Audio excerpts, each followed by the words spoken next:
ഇത് ഒരു പ്രത്യേകതരം ചീനിക്കയാണ്, ചൈനീസ് ചീനിക്കയാണത്. നമ്മുടെ നാട്ടിലൊക്കെ ചീനിക്കുണ്ട്, ഇതൊരു ചൈനീസ് ചീനിക്കയാണ്.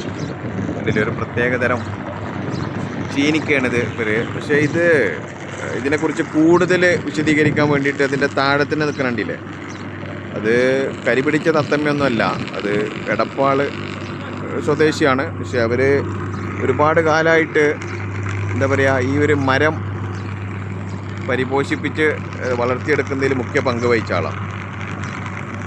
ഗൾഫിൽ വന്നിട്ട് പ്രത്യേകിച്ച് ഒരു പണിയൊന്നുമില്ല, രാവിലെ വന്നിട്ട് ഇതിൻ്റെ താഴെയുള്ള ഈ ചീനിക്ക പൊറുക്കിയിട്ട് ഇങ്ങനെ നടക്കും. അതിന് അദ്ദേഹത്തെ കുറിച്ച് കുറച്ച് നമ്മൾ ഇതിനെക്കുറിച്ചൊന്ന് ചോദിക്കാം. ഹലോ, നാട്ടിലെവിടെയാണ്? എടപ്പാള. പേരെന്താണ്? നിങ്ങൾ ഈ ഇതെന്താണ്, ചൈനീസ് ചീനിക്കാണത്? ചീനിക്ക. ഇതിന്റെ പ്രത്യേകത എന്താണ്? വിട്ടുമറ ജലദോഷം, പിന്നെ കഫക്കെട്ട്, പിന്നെ നെഞ്ചരിച്ചൽ, പിന്നെ നമുക്ക് ദേഹാസ്ഥത ഉണ്ടാവില്ല, അങ്ങനത്തെ ഒരുപാട് ഇതൊക്കെ.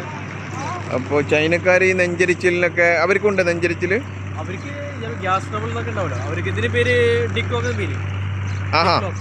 എന്താണ് ഡിക്ലോക്കോ? അത് അവരുടെ ഭാഷയിൽ അങ്ങനെയാണ് ഡിക്ലോക്ക്. ഡിക്ലോക്ക് ചീനിക്ക. ശരി. ഇത് പല വെറൈറ്റി ഉണ്ട് ഇതിന്റെ. ഇത് വേറെ പല കളറുണ്ട്, പക്ഷെ ഇതിന്റെ അകത്തുള്ള ഈ കുരുണ്ടല്ലോ, ഇത് കഴിച്ചിട്ടുണ്ടെങ്കിൽ നിറത്തിന് മനുഷ്യന്റെ ശരീരത്തിൽ ഇത് കുറുന്തോട്ടില്ല, നമ്മുടെ കേരളത്തിലാണ് കുറുന്തോട്ടി എന്ന് പറയും. അത് കുറുന്തോട്ടിന്റെ വേര് തൂടി അരക്കണം. അത് ശരി. കഴിക്കണം അല്ലേ? എന്താ പാലില കഴിക്കത്? വെറും വയറ്റിലാണ് കഴിക്കുന്നത്. അപ്പം നമ്മളോട് ഇതിൻ്റെ ഡീറ്റെയിൽസ് പറഞ്ഞാൽ ഇയാളൊരു വൈദ്യരും കൂടെയാണ് കേട്ടോ, എടപ്പാളിലൊരു വൈദ്യരും കൂടെയാണ്. അവർ ഈ ചീനിക്കയാണ് ഇയാളെ മെയിൻ ഇതന്നെ. എവിടെല്ലാം ചീനിക്കുണ്ട് അവിടെയൊക്കെ നമ്മളെ ഇവർ ഉണ്ടാവുമെന്നാണ് പറഞ്ഞത്. ഒരു ചീനിക്ക കൊണ്ട് മരുന്നുണ്ടാക്കണതിൽ ബിരുദം. നിങ്ങൾ ബിരുദമൊക്കെ എടുത്തിട്ടുണ്ട് അതിൻ്റെ? പിന്നെ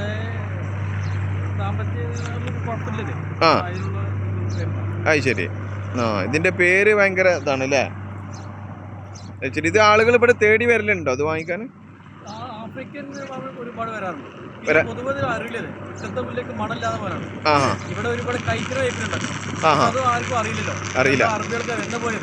പക്ഷെ നിങ്ങളെ കണ്ടുമുട്ടിയത് ഭയങ്കര ഒരു ഇതാണ് കേട്ടോ, കാരണം ഇതൊരു പുതിയൊരു അറിവാണ്. ഇതിന്റെ പേരെന്താന്ന് പറഞ്ഞേ? വിയറ്റ്നാമിലുണ്ട്. ഇതിപ്പോ മെയിൻ ആയിട്ട് ചൈന ഉണ്ടല്ലേ? നല്ല രസമുള്ള ഒരു മരമാണ് അല്ലേ? ഇതിന് മരത്തിന് നിങ്ങൾ എന്തെങ്കിലും പ്രത്യേക പേരുകൾ വിളിക്കലുണ്ടോ? മരത്തിന് മാൻമി മരം അല്ലേ? ശരി. നിങ്ങൾ കുറച്ചും കൂടെ ഒന്ന് അടുത്ത് നിന്ന്, കാരണം പ്രേക്ഷകർക്ക് കാണണം നിങ്ങളെ. അപ്പോൾ മാൻമി ചീനിക്ക. എന്താണ് ചീനിക്കൻ്റെ പേര്? തന്നെ ഒരു വെറൈറ്റി. മാൻമി ചീനിക്ക അല്ലേ? അപ്പോൾ ഓക്കെ എടപ്പാൾ ബൈ. ഓക്കെ, വളരെയധികം നന്ദിട്ടോ, കാരണം ഈ ഒരു ഇൻഫർമേഷൻ തന്നിനെ. Okay, thank U.